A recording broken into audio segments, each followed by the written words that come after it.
लगभग एक सदी तक हमने विश्वास किया कि हमें ब्रह्मांड की धड़कन का पता है। 1929 में एडविन हबल ने कुछ गहरा देखा। जितनी दूर एक गैलेक्सी होती है, वह हमसे उतनी ही तेजी से दूर होती जाती है।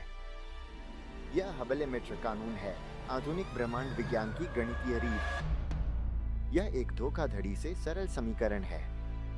h0 हबल स्थिरांक ब्रह्मांडीय विस्तार की गति सीमा है। यह हमें बताता है कि अंतरिक्ष स्वयं कितनी तेजी से फैल रहा है। दशकों से खगोल भौतिकी का लक्ष्य उस संख्या को खोजने का था, हमारे ब्रह्मांड की उम्र, आकार और अंतिम भाग्य को निर्धारित करना। लेकिन जब हमारे उपकरण सटीकता के शिखर पर पहुंचे, तो नींव में एक दरार दिखाई दी। हमारे ब्रह्मांड को मापने के दो सबसे अच्छे तरीके अब सहमत नहीं हैं। हम केवल एक अंश से भिन्न नहीं हैं। हम एक मौलिक असंगति का सामना कर रहे हैं, जो हर चीज को फिर से लिखने की धमकी देती है जो हमने सोचा था कि हम जानते हैं। आज विस्तार को मापने के लिए हम कॉस्मिक डिस्टेंस लैडर का उपयोग करते हैं। चूंकि हम एक दीप मापने वाले को एक तारे तक नहीं उड़ा सकते, हम मानक मोमबत्तियों पर निर्भर करते हैं, जाने माने चमक वाले वस्तुएं। पहले हम निकटवर्ती सितारों को मापने के लिए पैरालैक्स का उपयोग करते हैं। फिर हम सफेद सितारों पर ध्यान देते हैं। एक पूर्वानुमानित लय के साथ धड़कने वाले तारे। उनकी धड़कन हमें उनकी वास्तविक चमक बताती है। उनकी अपेक्षित चमक और उनकी वास्तविक मंदता की तुलना करके हम दूरी की गणना करते हैं। सफेद से हम टाइप Ia सुपरनोवा की ओर बढ़ते हैं। ये गहरे ब्रह्मांड के मानक मोमबत्तियां हैं। ब्रह्मांड लगभग 73 किलोमीटर प्रति सेकंड प्रति मेगापार्सेक की गति से फैल रहा है। यह हमारी सीधी माप है। यह वही है जो हम अपने ब्रह्मांडीय पिछवाड़े में होते हुए देख रहे हैं। लेकिन एक और तरीका है। हम 13.8 अरब साल पीछे कॉस्मिक माइक्रोवेव बैकग्राउंड की ओर देखते हैं। ब्रह्मांड में मौजूद सबसे पुरानी रोशनी, जब यह केवल 380,000 साल पुराना था, उस समय का एक स्नैपशॉट।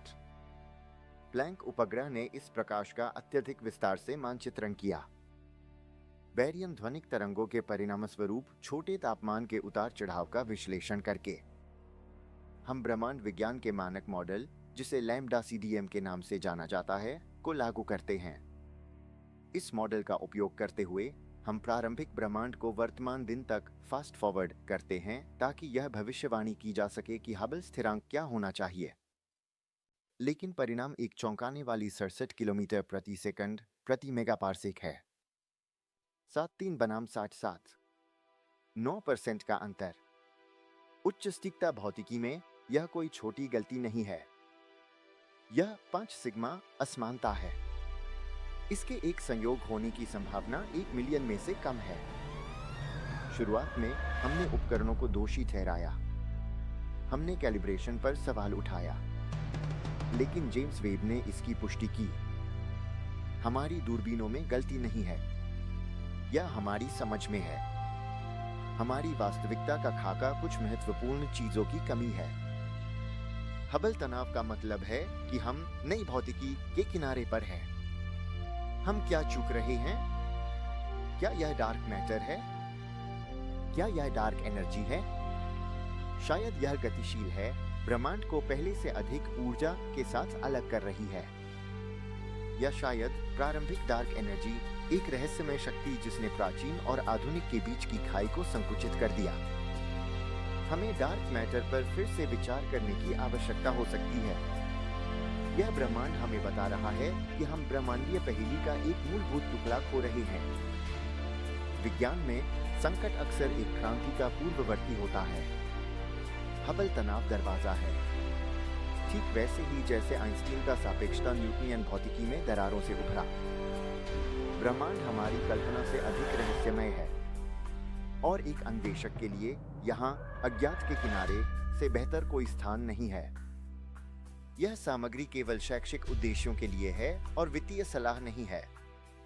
हम पीढ़ियों के लिए संपत्ति बनाते हैं।